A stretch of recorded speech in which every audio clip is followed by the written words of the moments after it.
Every generation punishes people that think differently, but then they build statues for them later. I have walked a long road to freedom. Allow me to reintroduce myself.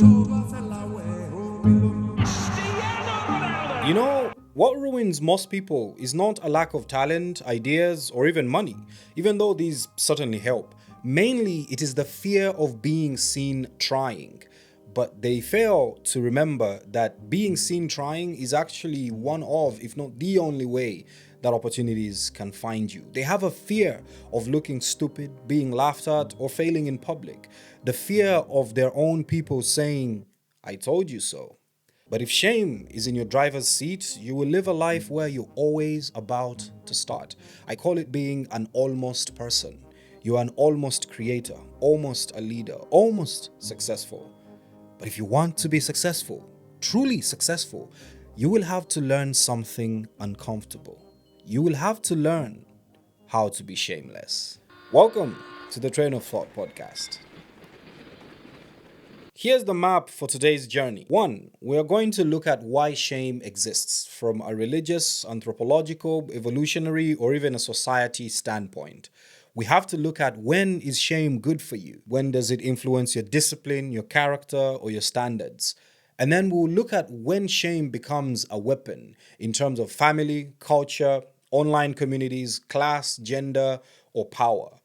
And finally, practical frameworks, steps on how to overcome shame. So where I grew up, we had a neighbor. He was an evangelist, one of those door-to-door preachers. His wife was one of those street preachers, so she would go on the street and just preach the gospel. And I think in our neighborhood, they were the first to ever do that. And they were hated for it. Matter of fact, the local council fined them for it numerous times. They were poor, and their evangelism is all they had, and they never stopped preaching. I hated them. A lot of people did, because they were really obnoxious with how they carried the message of God. And in everybody's point of view, stop being a nuisance, stop making noise for us. They never stopped though, and one day they bought a speaker. That was hell on earth. They didn't stop blaring the speaker daily, and I despised it. Anyways, I left my hometown and moved away for university. And when I returned years later, they had moved. I asked my mom about them, and she said, oh, some large evangelical organization found them and upgraded them. They are very rich now. Apparently, they now had one of the biggest churches over there. The absolute irony of that, they went from people refusing to pay attention to them to people lining up at their church and paying tithes. This family really told me a lot about shameless and how if you just put yourself out there, things will eventually align for you. But they can't align for you until you do. At the start, you almost always get laughed at, or you'll be mocked, or you'll be ignored. But I can almost guarantee that you will always succeed. But first of all, why does shame really exist? Shame is older than your language, your nation, our modern identity, or even your religion. We can trace its origins in 3 core places. First of all, evolution. Humans survived through tribes, villages, and communities. And in a group, being rejected meant death. You needed to be accepted by your tribe or your group, or you would have no access to food, shelter, or protection from predators. So our brains developed a painful response to social rejection, not because you were weak, but because you were human. And that is why embarrassment burns. That is why humiliation feels like it is happening into your skin. That is why the fear of being laughed at can feel bigger than the fear of poverty. Because your brain is basically saying if they push you out, you're dead.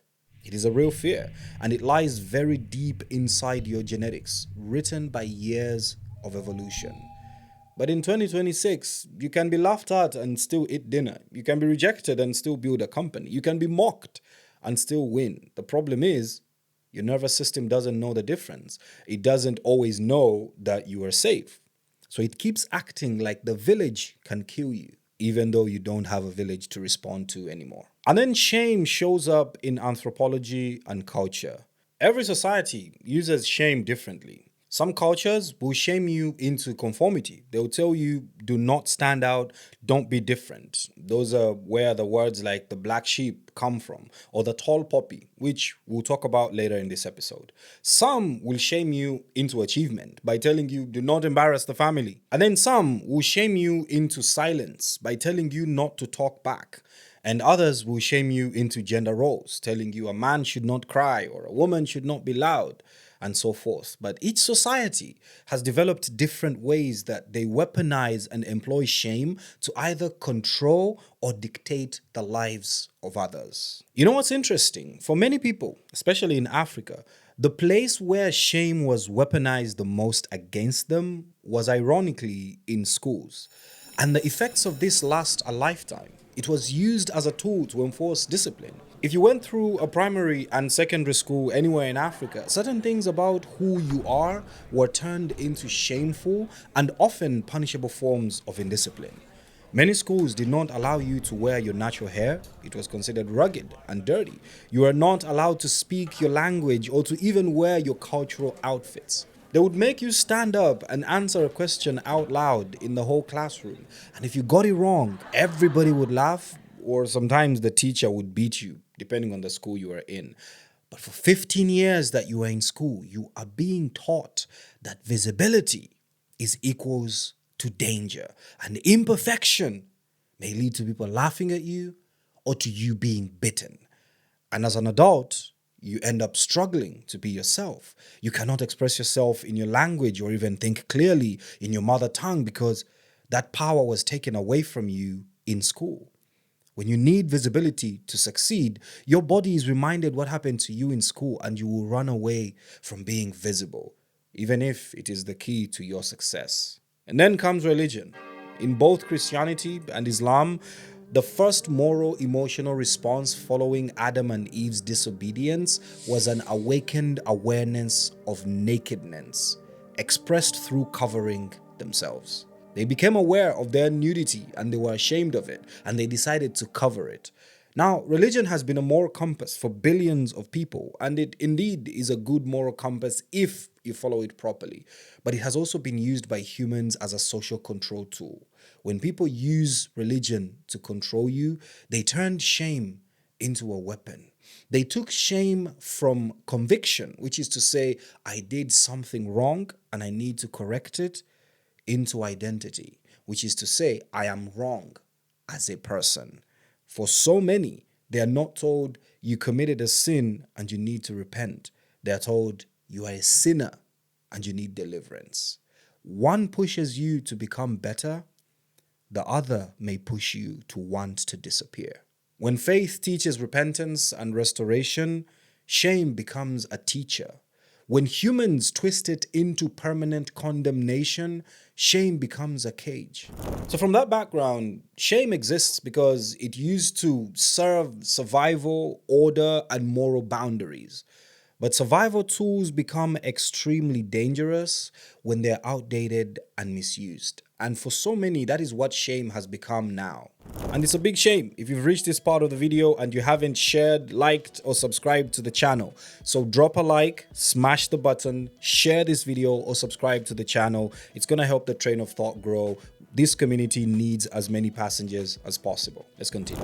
When is shame good for you? Not all shame is evil. Some shame is a signal that you still have standards, that you still have morals, and you still respect and understand boundaries.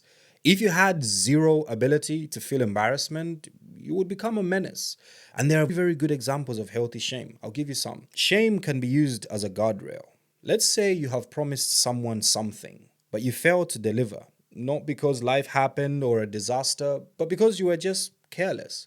The discomfort that you feel, that is not your enemy. That is your conscience still alive. It is the part of you that is saying, my word should mean something. That is good shame. Or if you're beginning to learn a new skill, shame must be a part of your journey if you're trying to master a new skill, because you will try to sell something and you will stumble. You post content and it's going to flop. That embarrassment is supposed to create hunger. It's supposed to make you practice. It's supposed to make you refine. But that is only if you interpret it correctly. Healthy shame makes you improve your behavior, while toxic shame makes you quit. That is where we draw the line. Now, somebody may hear what I'm saying and say, he's just using shame to excuse toxic and bad behavior. And that would be a fair point. Because we all know people that are loud, disrespectful, reckless, and they call it confidence. They are rude and insensitive, and they say, I tell it as it is. I'm honest. If you don't like me at my worst, you don't deserve me at my best. They bully the world, and they call it high standards. So yes, shamelessness can become arrogance. But the correction is, we are not trying to become shameless in ethics. We are trying to become shameless in ambition. We're becoming shameless about starting small, asking questions, being a beginner, failing publicly, pitching, selling, promoting your work, taking up space, having a big vision. But we are not shameless about integrity, how we treat people, honesty, responsibility. If you remove shame from morals, you become dangerous and reckless. But if you remove shame from your growth, you become unstoppable. That is the distinction. Now let's get into the battlefield. How does shame hurt you? Shame destroys people in three main ways. The first way is it makes you hide. You don't post, you don't pitch, you don't apply, you don't introduce yourself, you don't start. You keep your potential private. But the harsh law of the world is that your potential will never be respected till it's expressed. Nobody claps for what you could have done or who you could have been. They clap for what you did and what you became. You cannot be the greatest in the world if you're the only one that knows it. And then shame makes you perform. Instead of becoming something, you start managing perception. We fall into this trap a lot. You start pretending that you're okay because you don't want to be mocked. You buy status symbols, cars, shiny objects, move into an apartment you can't afford while your business is starving because you want to give people the impression that you're a successful business person even though you're failing. We refuse to start small because people will talk. We avoid taking on humble jobs because in our minds we are convinced it's beneath us. Oh, I studied engineering. How dare I drive Uber? But your engineering degree is useless if you're starving and the Uber can put food on your table. Shame can turn your life into theater. You're performing for people that did not pay for tickets to watch you perform. And they certainly will not bail you out when your performance inevitably fails. And then the third dangerous one is that shame makes you loyal to your old identity. This one is deep. Sometimes shame is not about failure. Sometimes shame is about success. People are ashamed to outgrow their circle. They fear that people will say they think they're better, or that they will ask them for money, or that they will hate them, or that they will call them proud, so on, so forth. So they stay small, just so they can keep belonging. And in some communities, the most dangerous thing you can do is change. Because change exposes everyone who stayed the same. And they don't like that. These issues are not limited to African, Asian, or European homes. They're very universal. In many places, when someone rises, the crowd tries to cut them down. In fact, it is mainly in the USA that people support the underdog. And even then, after they make it, the same people try to bring them down. In the UK, Australia, and a lot of British-influenced places, it is called the tall poppy effect. That the poppy flower or the poppy plant that grows above the rest has to be cut down.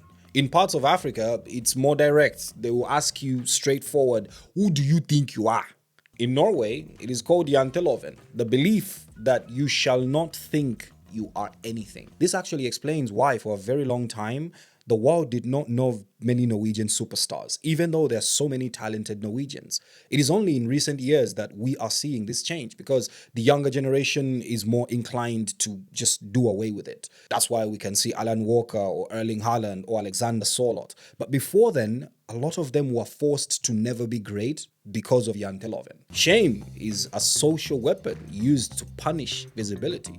And then there's the family savior trap. It's very common in African and Asian homes. Shame is used against you as a tool of exploitation. If you succeed a little, suddenly you're no longer a person. You're a budget. You're a solution. You are shamed into giving away everything you earn and stunting your own growth, all in the name of you owe your family everything. So for many people, the solution becomes simple. They start hiding their progress. They understate their income. They delay their own growth because they fear that success will demand a lot from them in the way of giving back to the family. In this situation, shame is not being used to be humble. They are saying your success is our ticket out of poverty and you are our sacrifice for it. And then there is the interesting Gen Z word, cringe. Many creators worldwide meet the cringe barrier. Your first videos are going to be awkward. The first podcast is going to be stiff. This is the first train of thought episode. I am sure by episode 20, I'll look back at this one and I will hate it. Your first sales page is going to be messy. Shame will tell you, delete it. But the truth is, every great creator has an ugly first chapter. Nobody starts polished. They become polished.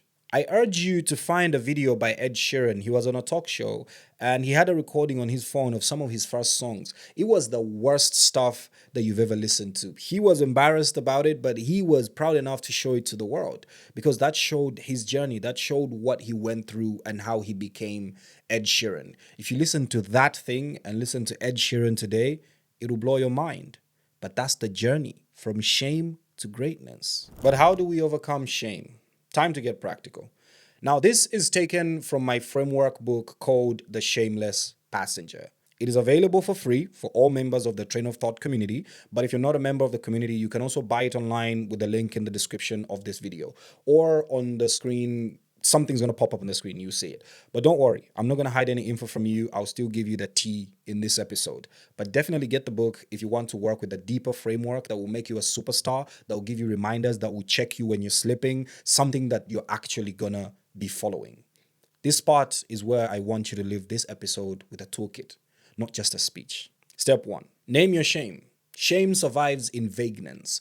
So you have to write down plainly what you're ashamed of in everything. You can say, I'm ashamed of starting small. I'm ashamed of being seen trying. I'm ashamed of my accent. Write down the thing you are ashamed of. The moment you name it, it becomes smaller. Step 2, separate your identity shame from behavior shame. Ask yourself, is this shame telling me that I did something wrong, or is it telling me that I am wrong? If it is telling you that you did something wrong, then that's easy. Fix what you did wrong. But if it is telling you that you are wrong, you can't change who you are in that instant. So reject it. You are allowed to be imperfect and still valuable. I'll give you an example. When you're learning a new language and you say a new word the wrong way and you feel embarrassed or ashamed of it, or somebody laughs at you, that is good shame because it's going to teach you how to say it the right way. But if you say the word the right way, but with an accent, there is nothing for you to change there. That is who you are. There is no reason for you to change it. If you notice, it is only colonized communities that are forced to have accents of different lands. The rest of them, they will speak their language and a foreign language, but with their accent. Because an accent is an identity. It is part of who you are. Just like your skin color, just like your culture, just like your history. There is no reason to change it. There is no reason to be ashamed of it. Step 3. Change or upgrade your reference group. If your reference group is people that never try, well, you'll feel shame every time that you move. But if your reference group is of builders, creators, entrepreneurs, athletes, artists, these people are used to shame that changes them. In a room full of builders, failure is not a scandal. It's tuition fees. Iron sharpens iron. I have never seen a group of people that don't take themselves seriously failing. They kind of just laugh, make fun of each other, and help each other grow. That is the group that you need. People that are not only unafraid of failing or being ashamed, they borderline make fun of it. It's funny to them. If you are in a group where failing is seen as a very bad thing and a lot of weight is put onto it, please change your group. Step 4, rehearse rejection. This is a cheat code. Most shame is rooted in a fear of a reaction that hasn't even happened yet. So practice rejection. There's a guy that applied to over 10,000 jobs. His pure objective was to get rejected. In the end, he ended up with over 100 interviews and like 20 actual contracts that were paying him 5 times more than what he was earning. I did this too as well. That's actually how I ended up working for big companies. I kind of just kept applying for some of these companies. You have to gear your expectations towards failure rather than success when you try out new things. This reduces the pressure and also eventually makes you used to it. So if you have a pitch deck you want to send it, but don't expect any answer. Post a video, don't expect any views. Offer the product, don't expect any sales. That doesn't mean you're being pessimistic, but you're training yourself for emotional immunity. Shame will shrink and disappear when you prove that you can survive its outcomes. And then step 5, use what I call the 10 attempts rule. For anything that you fear, commit to doing it 10 times before you judge yourself. Not 1, not 2, 10. Because shame loves people that quit early. But if you do something 10 times, ensuring that you improve it each time, by the time you reach around the 6th time, your mind and body is used to everything that you are afraid of. 10 attempts force you to become a person who persists. Our framework book has multiple ways to ensure that you're doing each attempt right. But the overall idea is that you should do something a minimum of 10 times, repeatedly, improving with each time.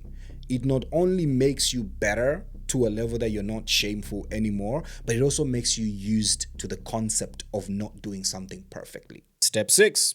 You have to redefine embarrassment.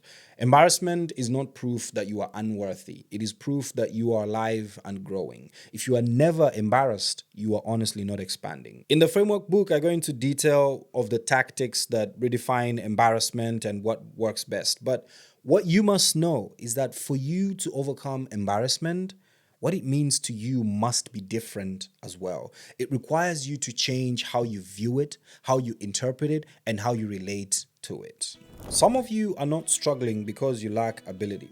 You're struggling because you are trying to win without being visible. But success is loud. Success is public. Success requires exposure. Nobody wins in the dark. You cannot become great privately. The world cannot reward what it cannot see. Your real enemy is not failure or voodoo or bad luck. Go to as many prayer mountains as you want. Perform as much Hajj in Makkah as you like. As long as you stay behind the veil of shame, God's intervention will not reach you. Your real enemy is the fear of being seen failing, because the people you admire, they were not fearless. They simply decided that being laughed at was a cheaper price to pay than being forgotten.